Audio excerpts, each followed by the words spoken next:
I want to provoke you to think. I believe my job is to provoke you to think and maybe think a little differently. So I'm going to ask you tonight to have a little suspended disbelief in the best Hollywood tradition.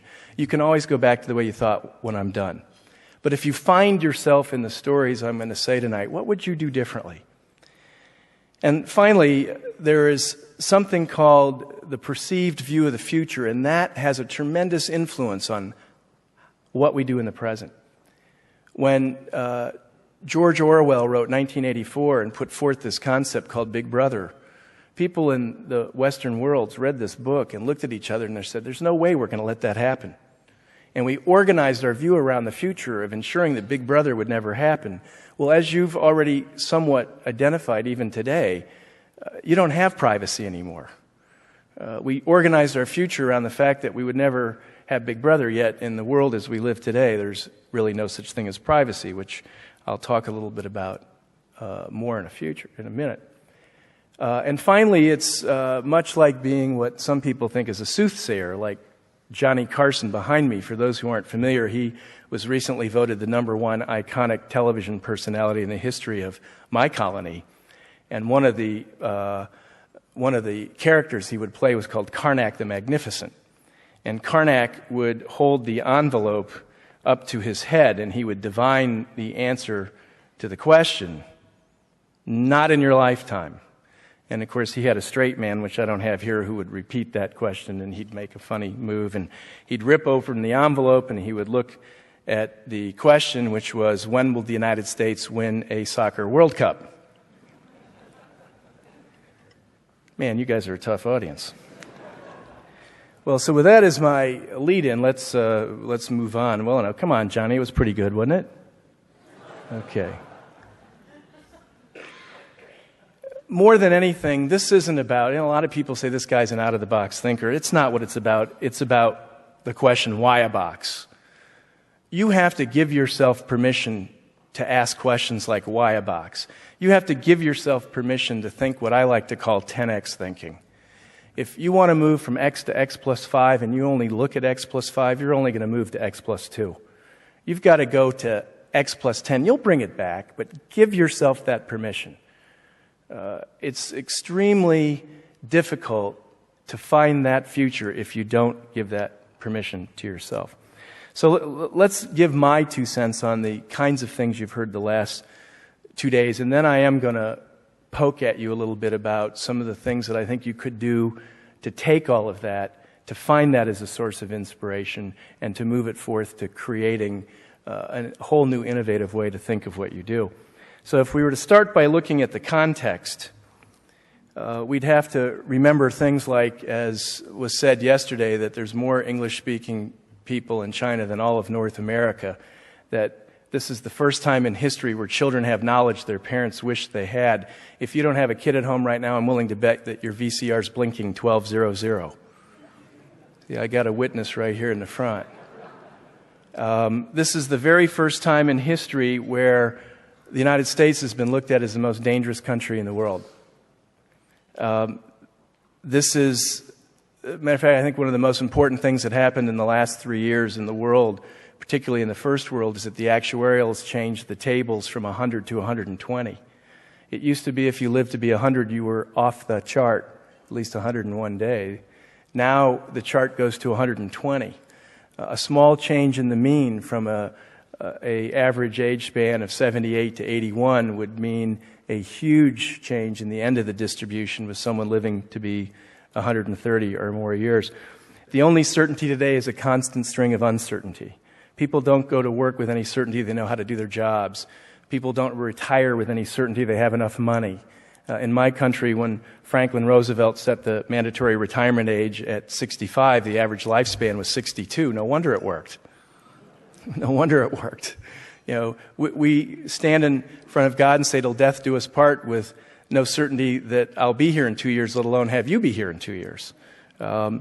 And truth be told, I would like to present to you that the information age, or what was referred to as the digital age yesterday, has just concluded, has not just begun. So that we must push even further beyond that. When Steve talked about the Googleplex, We can't even tell what they're doing, let alone whether it's legal or not. I mean, how do you understand crime if you can't figure out if it's even being done? If you think of it in that way. And we have a world that would make Joseph Goebbels proud. Joseph Goebbels wanted a world that put fact and fiction together in a way that you couldn't tell them apart, where literally truth and fiction were inseparable. When you look at Wikipedia, which we talked about yesterday, there's no understanding whether or not what's in it is truth. Some of it's not. When you look at things like the Blair Witch Project, which was a documentary and also known to be fiction, can you please tell me how you document fiction? Or how a 2-time Pulitzer Prize-winning author who writes a biography of Ronald Reagan writes himself into it as a fictional character. This is the kind of world that we're living in to a degree that we've become culturally schizophrenic. And to me, cultural schizophrenia is the modern condition of the separation between attitudes and behaviors, or the recognition intuitively that the world as it presents itself is not the world as we understand it to be. And so we've come to a point where our human condition, the zeitgeist, is driven by the fact that there's a consensus not to have a consensus about anything that's going on. That, in effect, the pendulum of humanity is not the movement between conservative and liberal. In my country, we don't have Republicans and Democrats. We have Remocrats and Dupublicans, which is a very funny line. The pendulum of humanity is the move towards consensus or the move towards the endpoints. It's more like this motion. And we're heading towards the endpoints without any institutional guidance as to where we should stop. At the same time, and it's both at the same time, and the one end has, extreme fundamentalism, and let's say abstinence, and at the other end you have Ozzy Osbourne as the poster child for fatherhood. I mean, how do we get to that? And so we have literally, as a context, gotten to the point where what we really have the most is an abolition of context. There are no agreed upon social norms. We have no social norms, and there's a crisis of confidence in both institutions and in authority. If it was 1960, and I asked everybody in this room to identify who was the best rocket scientist in the world, everyone who would have made an answer, because some people wouldn't know, but anyone who answered would have said Wernher von Braun. If I asked you who is the number one rocket scientist in the world today, who would you say? I don't think anyone would know a name to even put there, although maybe some of us would. And so we have gotten to a point where if you think about reality, and take a good look at that picture, if you think about reality, there is no longer one reality because everybody can make their own. That was the real message of the Unabomber. He made his own reality. Actually, the real message of the Unabomber was that going to Harvard's no longer a guarantee. But thank you very much over here for that.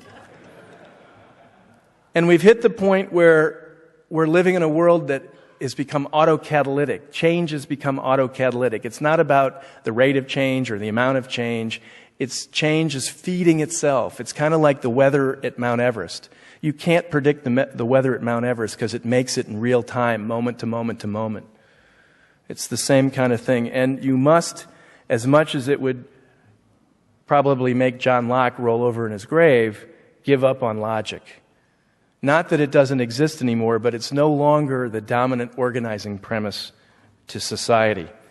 And if you think about this for you, it made me think of the role of the outlaw and what James Joyce wrote, the great Irish writer of Ulysses, considered perhaps, actually he was recently named as the greatest writer of all time, with Twain or Samuel Clemens being only second, that civilization may be said indeed to be the creation of its outlaws. Do you have a different relationship going forward with the outlaw than perhaps you had recently? And you must recognize today that authority is not a thing. Authority is a process. It's an interpretive process to which we seek the solidity of a thing. that it's not carte blanche anymore, that authority is your mandate just as a result of what you do for a living. You have to have that be redefined.